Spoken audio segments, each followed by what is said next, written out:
Dans la soirée du vendredi 23 septembre 2016, Cory McKeag, un jeune Écossais de 23 ans, passe du bon temps avec des amis à Bury St Edmunds, dans le comté de Suffolk, en Angleterre.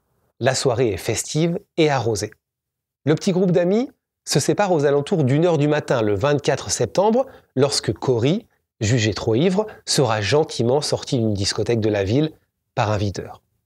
Le jeune homme passe ensuite s'acheter à manger, avant de s'asseoir pas très loin, devant un magasin d'électricité situé au coin d'une rue. La dernière fois que Cory McKeag est vu, c'est sur une image de vidéosurveillance, à 3h25 du matin, au niveau de la rue Brent-Govel, se dirigeant vers un cul-de-sac, où se trouvait un certain nombre de poubelles à roulettes. Le problème, c'est qu'à aucun moment, il n'a été vu en train de repasser dans l'autre sens, alors qu'il aurait dû, puisque c'est une zone fermée, c'est un cul-de-sac. La vidéosurveillance ne l'a jamais enregistré faire le chemin inverse. Et, depuis ce moment-là, Cory McKeag est introuvable.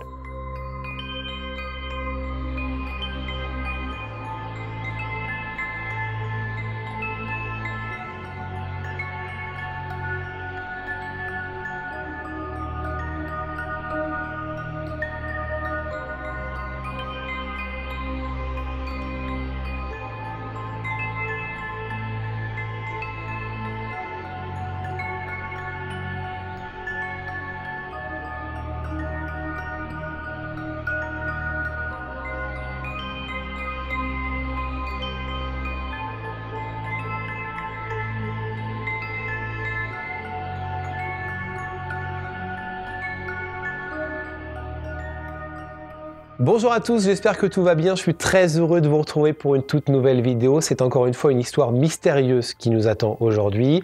Une affaire non résolue, mais restez bien jusqu'à la fin de la vidéo parce qu'il y a pas mal de théories sur ce qui a pu arriver à Cory McKeag en 2016.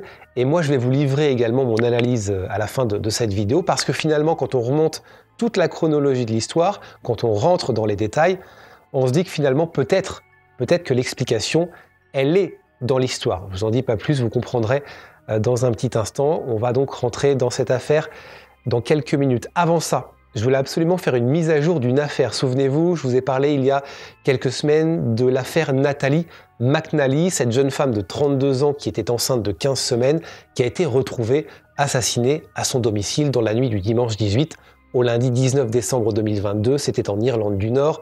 L'enquête avait déterminé qu'elle avait été assassinée par Stephen McCullag.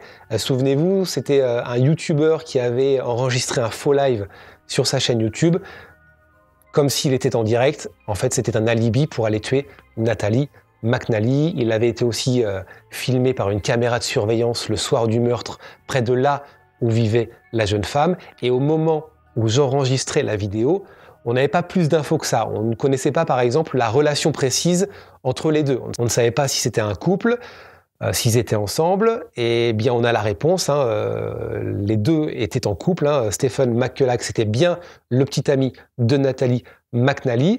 L'enfant qu'attendait Natalie McNally était bien l'enfant du couple. Ça aussi, ça diffère par rapport à ce que je disais dans cette vidéo. J'expliquais que c'était pas sûr que ce soit l'enfant du couple. On a la précision, c'était bien l'enfant du couple. Et surtout, on en sait plus sur le mobile du crime, qui serait la jalousie. Stephen McCullag était très jaloux. 3 jours avant le meurtre, en fait, il est tombé sur des messages WhatsApp que Natalie McNally avait envoyé à son ex à elle. 33 messages WhatsApp précisément. Mais ça, c'était pas le seul motif de dispute parce que Natalie McNally avait demandé à plusieurs reprises à Stephen McCullag d'arrêter de boire maintenant qu'elle était enceinte parce qu'il avait un gros problème avec l'alcool. Et la violence était quelque chose de récurrent chez Stephen McCullag puisqu'il avait déjà été violent avec l'une de ses ex-copines pour la même raison, pour la jalousie. Sauf que là, malheureusement, c'est allé beaucoup plus loin. Dans tous les cas, lui, il continue à nier malgré les images de vidéosurveillance. Selon lui, ce n'était pas lui ce soir-là, sur les images. Il a récemment demandé au tribunal d'être libéré en attendant son procès et son avocat, lui, a donné des explications concernant ce faux live. Il a expliqué que s'il avait enregistré son live YouTube, c'est tout simplement parce que le matériel de Stephen buguait et qu'il voulait être sûr que ça fonctionne et que ce soir-là, il est simplement resté chez lui à regarder son live en buvant, qu'il ne s'est pas rendu chez Nathalie McNally. Et ce qui est encore plus perturbant, c'est que le soir du meurtre, avant de se rendre chez Nathalie McNally, il lui a envoyé un message en lui disant ceci: « Je vais passer la nuit à Stream, souhaite-moi bonne chance », ce à quoi elle lui a répondu « Je vais peut-être y jeter un œil un peu plus tard ». Sa libération, en attendant le procès, n'a pas été acceptée par le juge. Il reste en prison et il risque la prison à vie. Si vous souhaitez évidemment revoir la vidéo complète, n'hésitez pas à aller faire un petit tour sur ma chaîne, elle est disponible.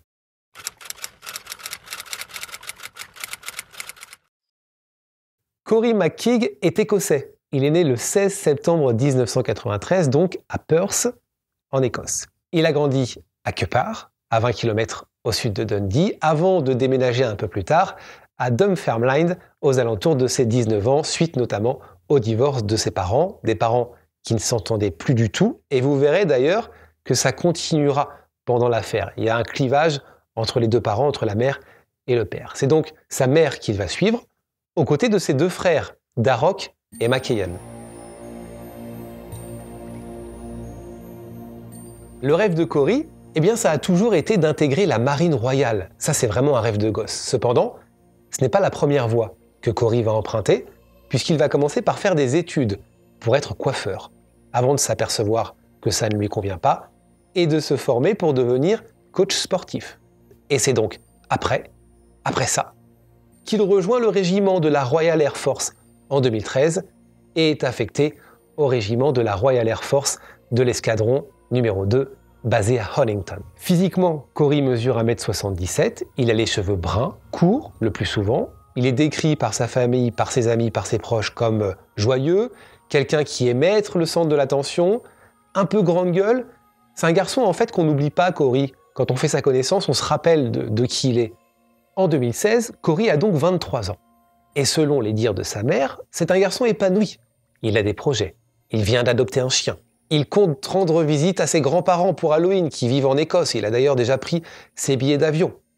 Et surtout, il a une petite amie qui s'appelle April Oliver, qui est un peu plus jeune que lui puisqu'elle a 21 ans, et avec qui, en tout cas en apparence, ça se passe très bien. En septembre 2016, au moment des faits, ça fait 5 mois que Cory et April sont ensemble.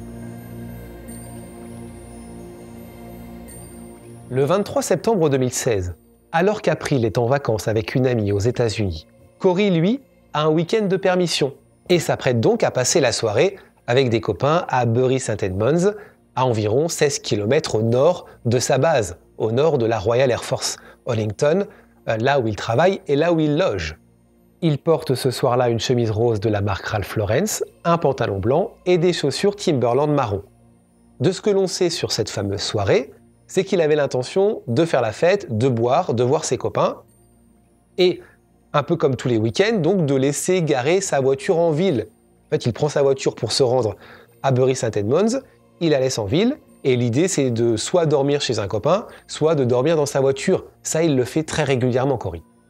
Il arrive en ville à 22 h, il garde donc sa voiture, puis il va passer un peu de temps au téléphone avec son frère aîné. La discussion va durer 1 heure. Ensemble, ils vont notamment discuter d'activités qu'ils prévoient de faire ensemble le week-end suivant. Et à 23 h, Cory rejoint ses amis dans leur bar habituel. Ce soir-là, un groupe de rock se produit dans le bar. La soirée est très sympa selon les dires des copains. Cory s'amuse, il discute avec beaucoup de monde, il retrouve des connaissances. Encore une fois, il ne passe pas inaperçu, il se fait remarquer notamment par sa tenue, cette chemise rose, ses chaussures marron, ce pantalon blanc, il a de l'allure, c'est un beau garçon.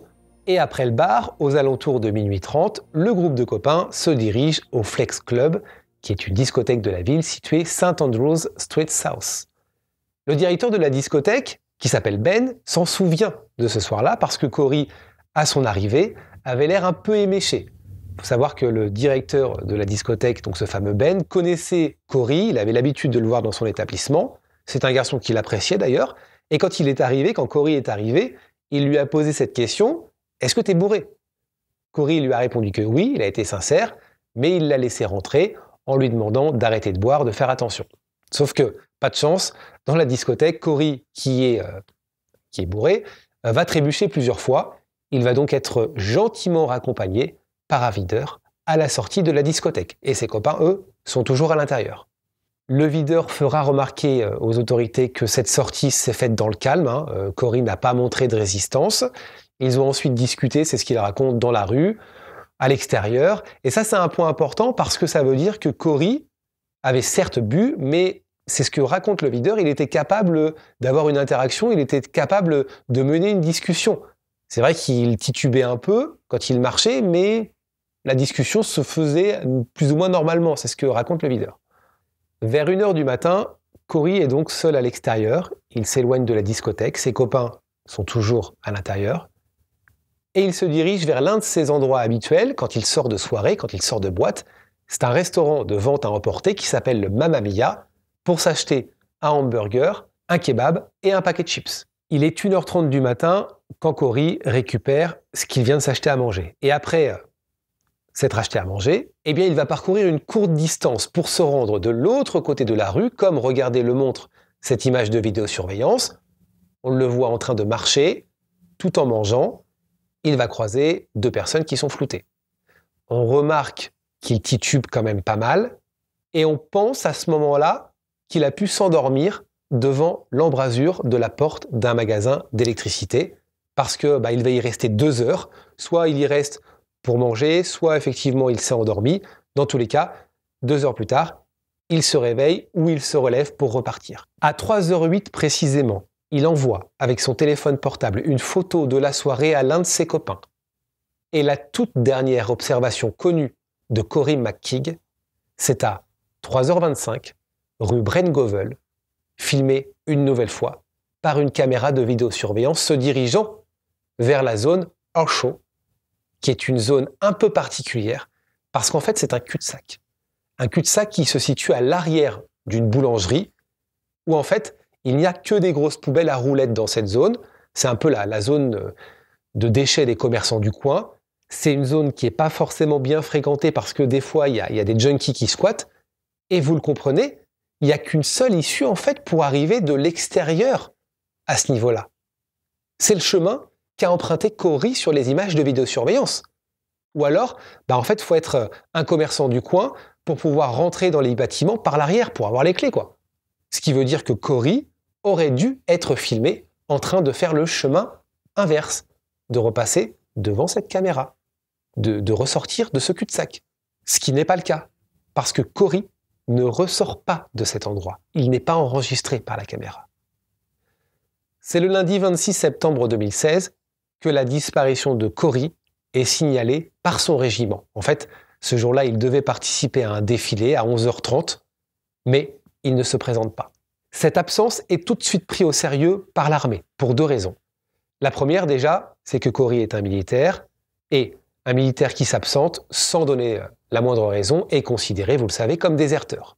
La deuxième raison, c'est que quelques mois plus tôt, en juillet 2016, pas très loin de la base d'ailleurs, il y a eu une tentative d'enlèvement d'un militaire. Et depuis, la sécurité a été renforcée. Donc on se pose des questions. Corey McKeague est donc officiellement déclaré disparu.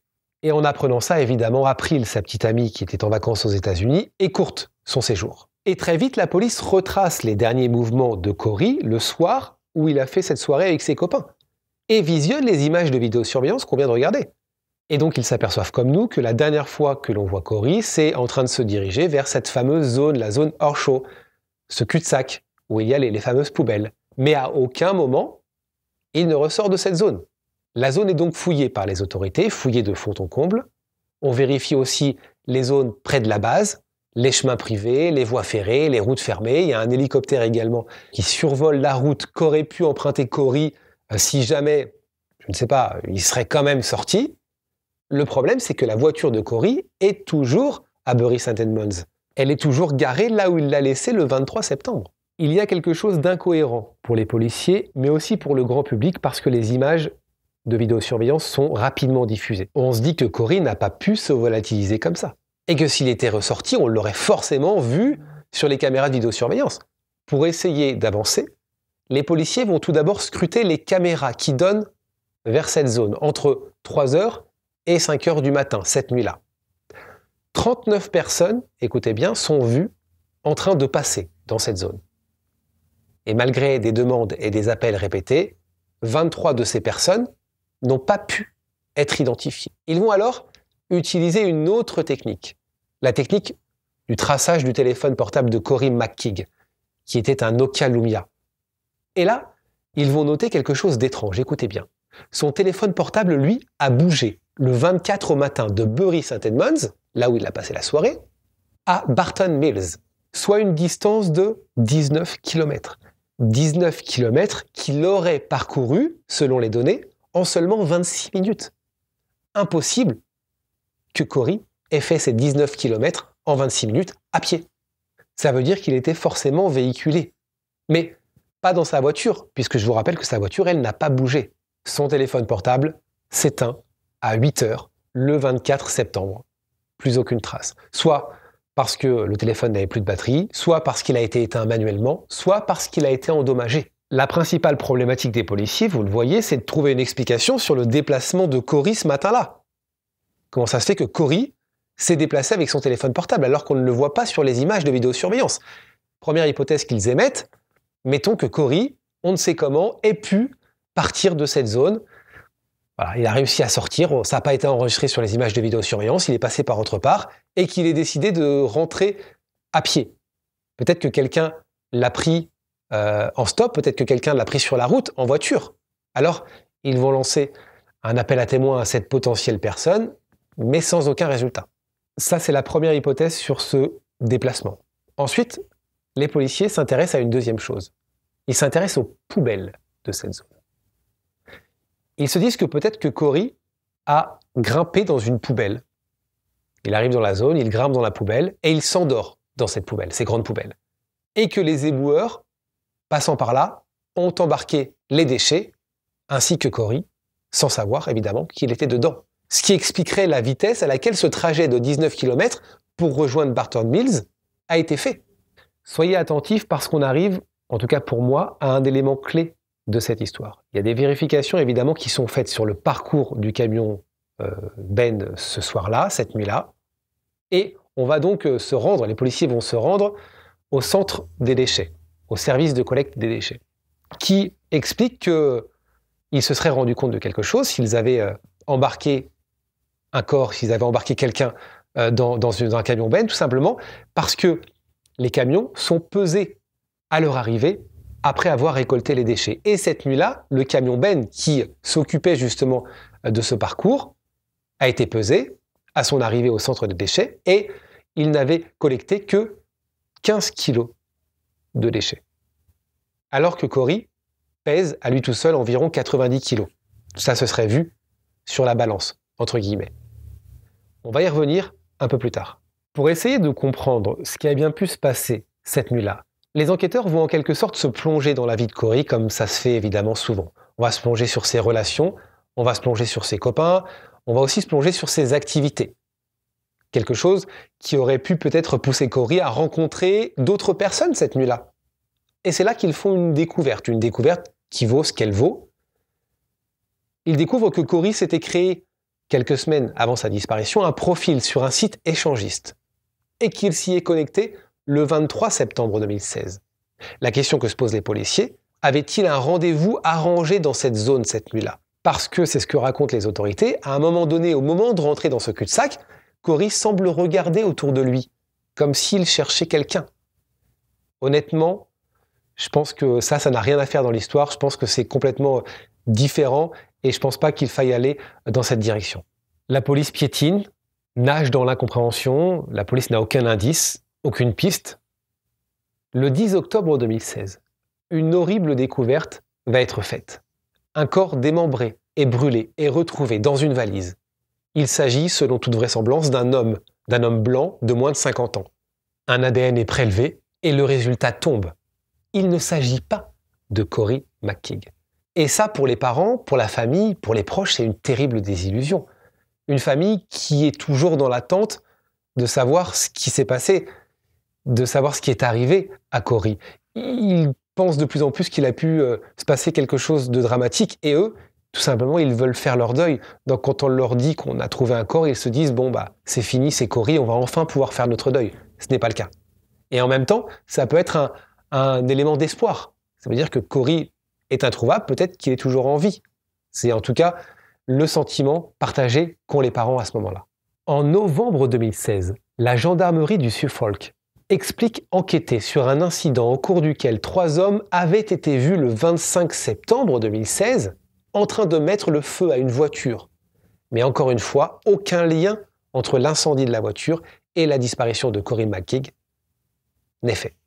En décembre 2016, il a été révélé que les comptes bancaires et les réseaux sociaux de Cory McKeag n'avaient pas été touchés depuis sa disparition. C'est également en décembre 2016 que 13 km² de bois entre Barton Mills, là où se trouvait le centre des déchets, et la base où était affecté Cory, ont été fouillés par des volontaires et du personnel de l'équipe de recherche et de sauvetage du Suffolk, avec l'hypothèse toujours que Cory ait pu être heurté par un véhicule alors qu'il rentrait chez lui. La zone a été déclarée officiellement vérifiée à la fin du mois de décembre de cette année 2016. Toujours au mois de décembre 2016, la mère de Cory fait une déclaration publique à la presse expliquant que la gendarmerie du Suffolk n'enquête pas correctement sur la disparition de son fils. Pour elle, on fait fausse route, pour elle, ça ne va pas assez vite. Alors, elle lance une cagnotte au nom de Cory, qui permettrait, pour la famille, d'engager un détective privé. La cagnotte rassemble rapidement 50 000 livres sterling, soit 56 000 euros. En fait, c'est un couple qui possédait une entreprise privée qui a fait ce don. La police du Suffolk s'est défendue. Voici ce qu'elle a dit. « Nous sommes très concentrés sur la recherche de Cory. Bien qu'il s'agisse d'une enquête sur les personnes disparues, nous lui avons donné les mêmes ressources qu'une enquête majeure. Nous n'avons exclu aucune possibilité. » En janvier 2017, nouvelle découverte. L'arrière d'un téléphone portable est retrouvé près de l'endroit où le dernier signal du téléphone de Cory McKeag a été détecté. Cependant, comme la pièce ne contenait aucun composant essentiel comme une carte SIM ou des pièces électroniques, la police a déclaré qu'il était impossible de la relier à la disparition de Cory et qu'aucune autre analyse ne serait effectuée. Toujours au mois de janvier 2017, April, la petite amie de Cory, annonce publiquement qu'elle est enceinte du bébé de Cory. Et elle explique que ni elle ni Cory n'étaient au courant de la grossesse au moment de la disparition de Cory. Je vous rappelle qu'ils sortaient ensemble que depuis 5 mois. Les semaines passent, on est toujours à la recherche de Cory, on est toujours à la recherche de ce qui aurait pu lui arriver. Les médias, évidemment, se sont emparés de l'affaire. Mais en mars 2017, on va faire marche arrière et revenir sur l'une des premières pistes, l'une des premières suppositions, celle où Cory s'est endormi dans une fameuse poubelle à roulettes et qu'il a tout simplement été broyé à mort dans le camion à benne avant d'être transporté jusqu'au site d'enfouissement des déchets. Pourquoi on revient sur cette théorie ? Tout simplement parce qu'un homme de 26 ans est arrêté. Il est soupçonné, écoutez bien, d'avoir tenté de détourner le cours de la justice. Ce n'était pas le conducteur du camion poubelle, mais la police l'arrête parce qu'elle pense qu'il a fait une erreur dans les calculs du poids du camion poubelle ce soir-là. Et ça rend de plus en plus crédible l'hypothèse selon laquelle Cory s'est endormi dans la poubelle avant d'être ramassé par le camion. D'autant que selon le docteur Stuart Hamilton, qui est un médecin légiste, si le corps de Cory avait été dans le camion poubelle et qu'il avait été écrasé, le taux de décomposition aurait été beaucoup plus rapide que la normale. Mais la famille de Cory, et notamment sa mère, ne croit pas à cette version des événements. Et l'argument avancé par la mère est que Cory était fier de son apparence et que si il avait eu envie de dormir, il serait allé dans sa voiture qui n'était pas très loin. La police commence à effectuer des recherches dans une décharge située près d'une tour, là où le téléphone portable de Cory a borné pour la toute dernière fois. Les recherches ont duré 10 semaines. Elles ont couvert 900 mètres carrés sur 8 mètres de profondeur et a permis de passer au crible 7000 tonnes de déchets. Des recherches qui ont coûté à la police plus d'1 million de livres. Et dans cette décharge, en juin 2017, ils vont faire une découverte. Ils vont trouver un crâne humain. À ce moment-là, à la découverte du crâne, on se dit que c'est celui de Cory. Et non. Non, il s'agit d'un crâne féminin, très certainement jeté là avant 1945. 20 semaines après le début des recherches, une conférence de presse est donné par la police pour annoncer que les recherches sont terminées et qu'aucun résultat positif concernant la disparition de Corey n'a été trouvé. Le 18 juin 2017, April, la petite amie de Corey, annonce qu'elle vient de donner naissance à une petite fille prénommée Ellie Louise. En août 2017, la police fait une nouvelle annonce. Elle annonce qu'elle regarde, qu'elle passe au crible les matériaux incinérés, transférés de ce fameux site d'enfouissement, parce que parfois, eh bien, les déchets de la décharge étaient acheminés vers la station de transfert de Red Lodge, puis ensuite vers un incinérateur qui est lui situé près d'Ipswich. Mais là aussi, ça ne donne rien. Le 21 septembre 2017, soit un an après la disparition de Corey, la police du Suffolk publie 4 images de vidéosurveillance de personnes qui, selon elle, auraient pu être témoins de la disparition de Corey. Et enfin, le 26 mars 2018, la police fait une toute dernière annonce et explique que les recherches prennent fin, qu'il n'y a plus d'avancée sur cette enquête, qu'il n'y a plus de pistes réalistes, que on continuera de veiller, mais qu'on ne peut plus mettre de l'argent, en tout cas, pour continuer les recherches. On a déjà trop dépensé. Et le lendemain de cette annonce, la famille de Corey, la mère de Corey et ses 2 frères, participent à une émission de télé. Et lors de cette émission de télé, ils mettent en évidence ce qu'ils ont cité comme des incohérences, faisant notamment référence au poids transporté dans le camion poubelle. Et on va y revenir dans un instant. La mère de Corey a raconté dans cette émission que soit les données ont été manipulées, soit quelqu'un ment à la police. En septembre 2019, alors que Corey a disparu depuis maintenant 3 ans, sa mère reconnaît publiquement que son fils est mort, mais, et c'est ce qu'elle dit, elle n'abandonne pas l'espoir de le retrouver. Et puis enfin, dernier rebondissement, le 27 août 2020, une enquête pour meurtre est ouverte par la police. Après la découverte de restes humains dans 2 sacs plastiques dans une rivière à Sudbury. À ce moment-là, la famille de Corey pense qu'il n'y a pas d'autres alternatives que c'est Corey. Mais les examens, écoutez bien, révèlent qu'il ne s'agit pas du corps de Corey.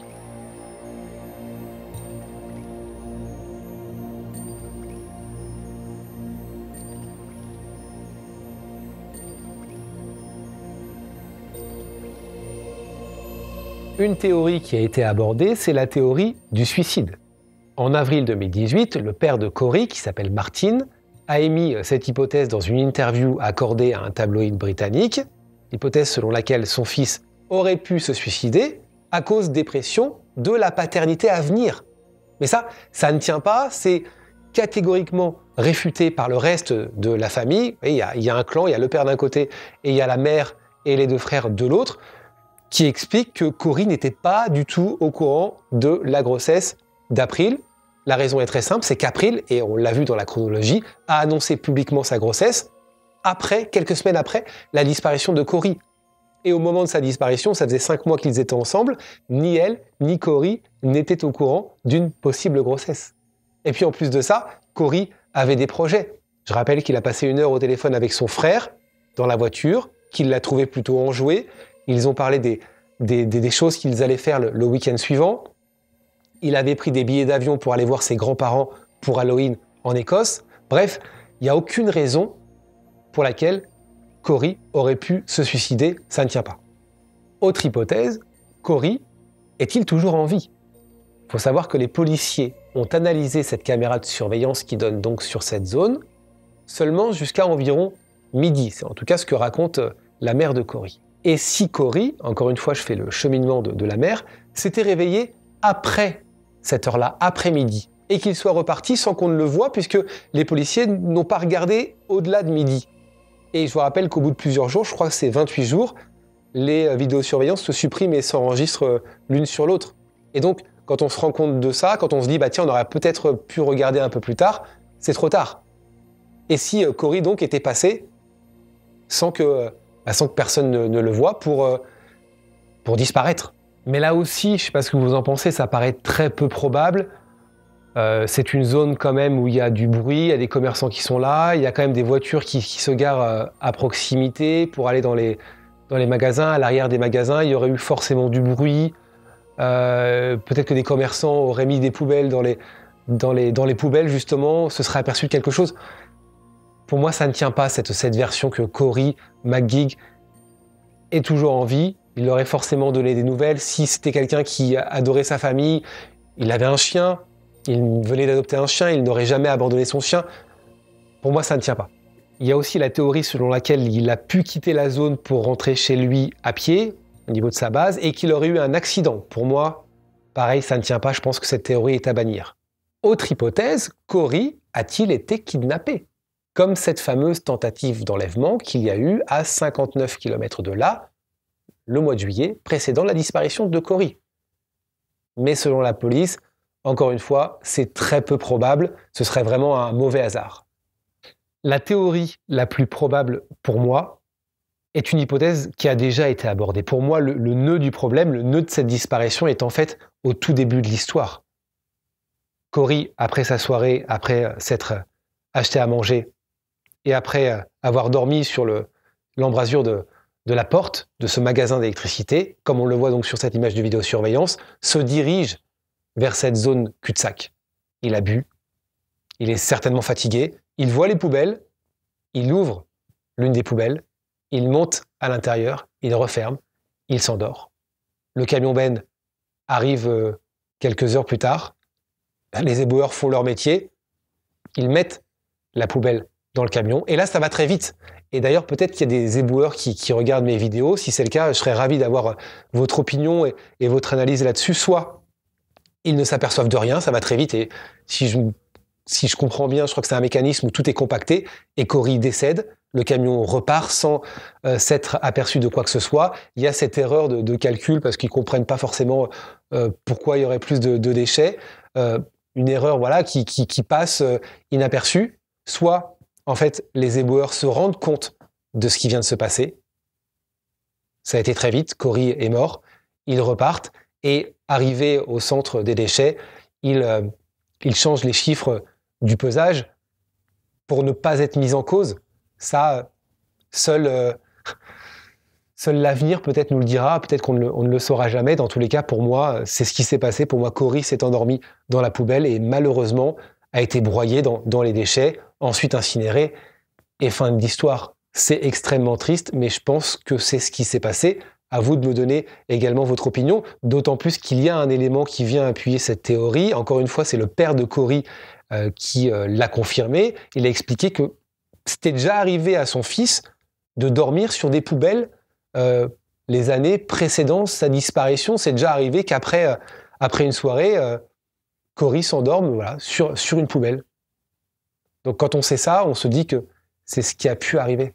Dans tous les cas, plus de 1500 personnes ont été interrogées dans cette affaire, quasiment 1000 heures de vidéosurveillance ont été analysées, et sachez qu'il y a eu une dernière enquête qui a débuté le 7 mars 2022 au Suffolk Coroner's Court à Ipswich, qui s'est terminée le 22 mars 2022, et cette enquête a conclu que Cory était mort après avoir grimpé donc, dans une poubelle commerciale, qui a ensuite été renversée dans un camion à ordures, et les jurés ont déclaré qu'il serait décédé vers 4h20 à Bury St Edmunds des suites d'une asphyxie par compression associée à de multiples blessures. Sa mort, c'est ce qu'il raconte, a été causée par une altération du jugement due à la consommation d'alcool.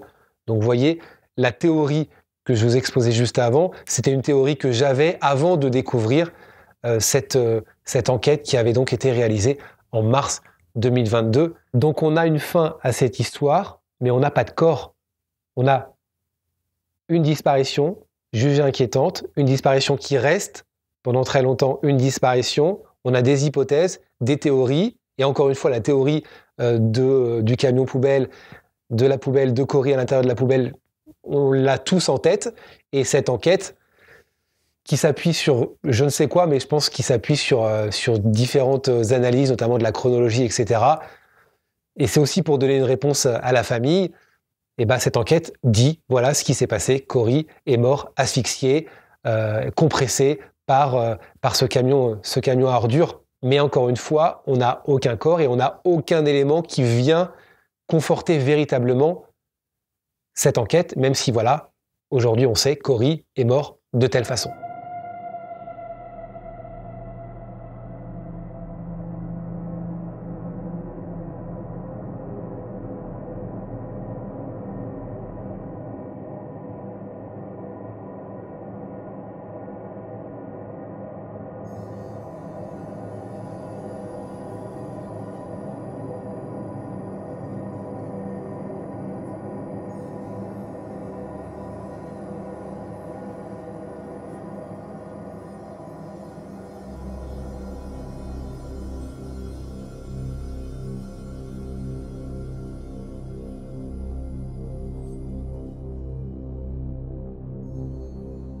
Voilà, c'est la fin de cette vidéo. J'espère que j'ai été le plus clair possible. C'était pas forcément facile parce que c'est une histoire très complexe. Il y avait plein d'infos, il y avait plein de théories, plein d'éléments ici ou là et une chronologie assez longue. Donc il a fallu traduire tout ça. Il a fallu, parce que tout était évidemment en anglais, hein, cette histoire n'a pas été ou très peu été médiatisé en France. Donc j'espère que j'étais le plus concis possible. N'hésitez pas à m'apporter vos analyses, vos théories, vos idées, vos questionnements peut-être sur cette affaire. On en discute en commentaire. On se retrouve bientôt. Prenez soin de vous et n'oubliez pas, la vérité n'est jamais très loin. Salut!